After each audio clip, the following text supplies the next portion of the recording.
This here is our hook positioning finger that actually comes around that we showed earlier. We're going to go ahead and take this particular part off, and we're literally going to take the hook mechanism out of the machine so that we can show you how to adjust the hook timing from the beginning.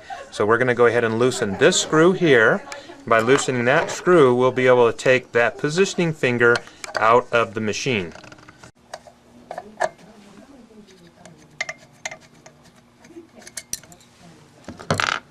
Now what we're going to do is we're going to go ahead, now that the screw has been removed, we can just go ahead and take the hook positioning finger completely off.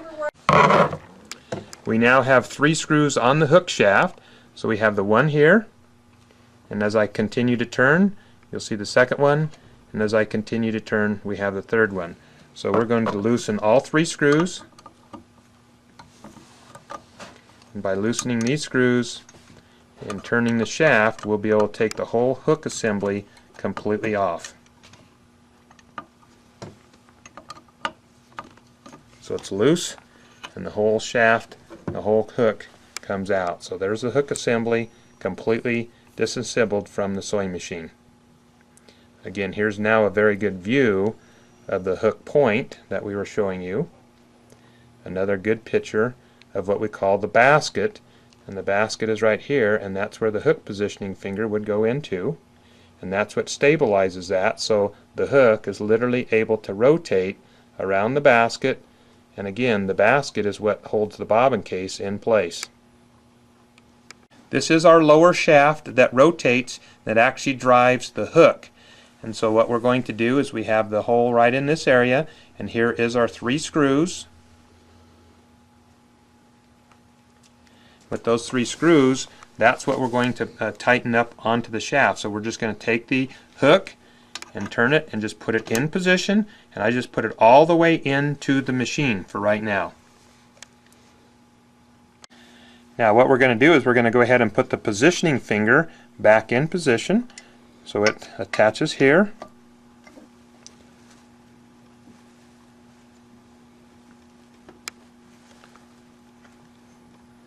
Now what's very important is that when we put the hook positioning finger back in, is that remember that the basket in this position here has to ride into this part here. If it's too far in, you'll notice how that hook basket literally rotates, and that would be a bad situation. We want to make sure that that little slot goes right. Rotate the hook, you'll notice that that positioning finger holds. Go ahead and put the screw on the positioning finger and lock it in place. So now here's the set screw that holds the hook positioning finger in place.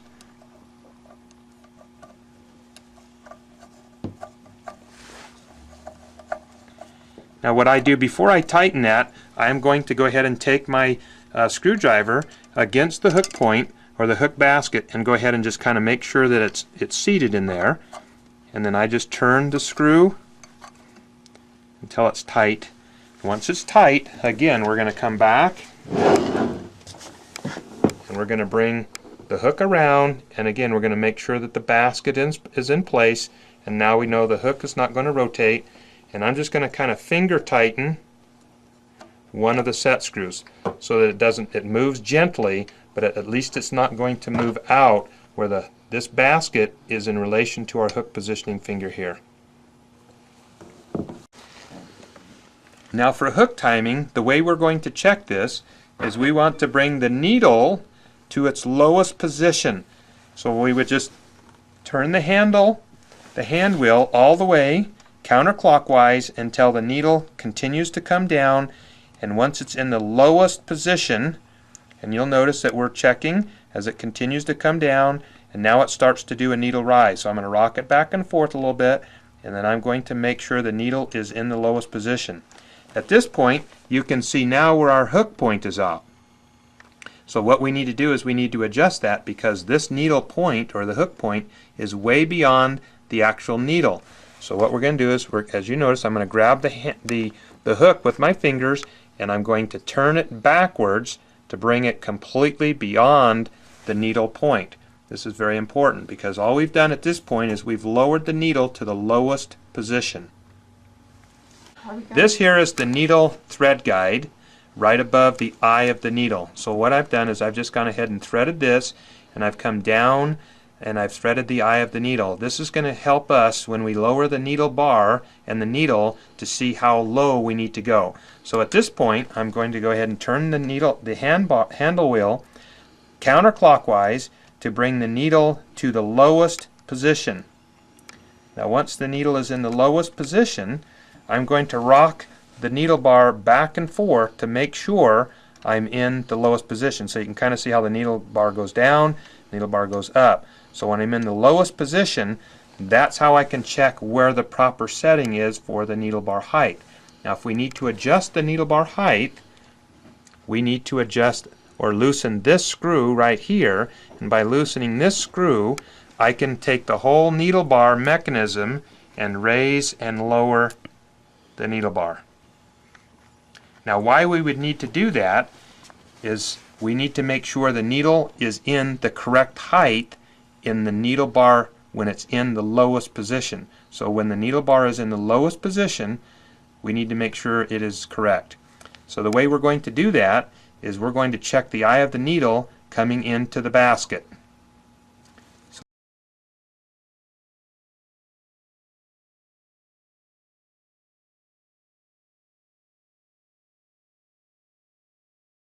This here is the set screw that we would loosen to raise and lower the needle bar. So I'm just going to back it off just a little bit. I'm going to put my hand on the needle bar where the set screw is for the needle, and you notice that I can rock it back and forth, but with this application I can move the needle bar up and I can move the needle bar down, and that's how we're going to set the proper height. You will notice at this point we have our needle in the lowest position. Now why we're showing you this is the first part we look at to check our hook timing. We want to make sure that the point at the lowest point we can actually see the thread coming out of the eye of the needle here, and we do not want that thread to where it's actually going to pinch up against what we call the basket. So in the lowest position we need to be able to see what we call a wink, or just a little bit of the eye of the needle above it. We can't have it too high, we can't have it too low. It's just kind of almost like the perfect setting. Again, we want to just be able to see the thread coming through. You'll notice that when the needle is in the lowest position, also the point of the hook is about 1/4 of an inch away from the actual needle itself, and that is actually the proper hook timing. But you'll notice now as I turn the needle in clockwise or counterclockwise rotation, you'll notice the needle starts rising up and the hook point is coming in relation to the needle, and that is actually how the machine is actually working. Needle in the lowest position, and then it comes in relation to here. This is just a different angle of the needle in the lowest position where the thread is coming out of the eye of the needle, and seeing where the hook point is in relation to the needle as the needle starts rising up and coming in to the scarf of the needle, that it actually will pick up the thread and it forms the proper loop for it to actually pick the thread up. Again, this is very important that we have the needle bar in the right height. So before we adjust any of the hook timing parts, we want to make sure that the needle is in the lowest position possible before it actually, if it gets too low, again, the eye of the needle, we cannot see it. If we have it too high, then the eye of the needle when the hook timing comes in is below that, and we'll show that shortly.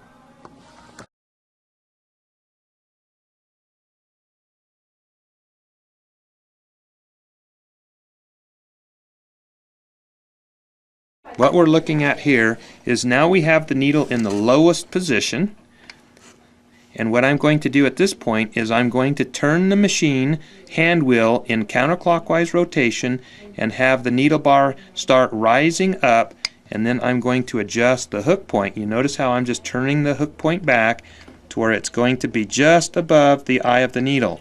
Now we can do this because once we have the needle bar height set properly, then all we need to do is just rotate the hook until it comes into relationship with the eye of the needle.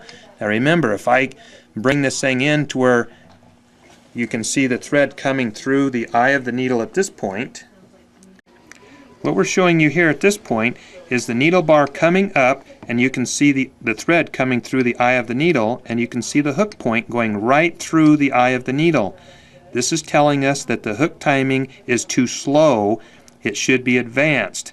If I was to actually move it back even further, you would notice how the needle thread is way above the hook point. Now again, the hook point being right here, and the thread is up on top.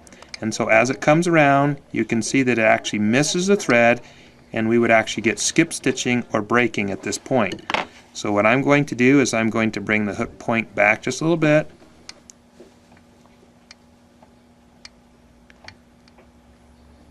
And now you can see where the thread coming through the eye of the needle is at this point. The hook point is coming in relation to the scarf, but the hook point is above the eye of the needle. So at this point, when the hook point is at the scarf, it's literally just above it, and now it's going to pick up the thread, and you can see now how it literally picks the thread up and carries it around the hook point. That is proper hook timing right there.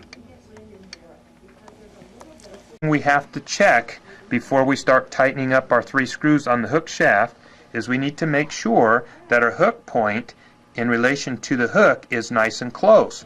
So what we want to be careful of is, you notice now how I've actually gone away from the hook point and the needle. There is actually a separation there. So what we want to do is we want to pull the hook point out to where it's rubbing right next to the actual needle. We don't want it actually touching.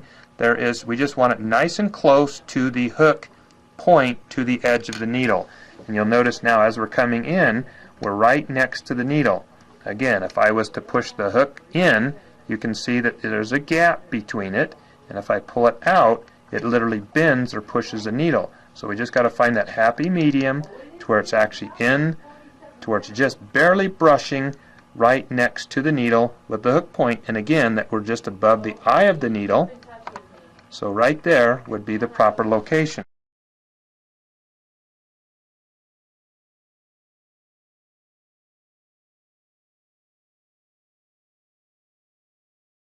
Then I'm going to go ahead and just semi-tighten the 1 screw that's facing me to make sure it's okay. And then I'm going to go ahead and just rock it back and forth and just make sure that I'm double checking that my hook point and the eye of the needle is below and it's passing the scarf. And this is the perfect timing. Then I'll just go ahead and turn it, and then I'll go ahead and slowly tighten the 2nd screw, and I'll tighten the 3rd screw, and we have now completed our hook timing on our sewing machine.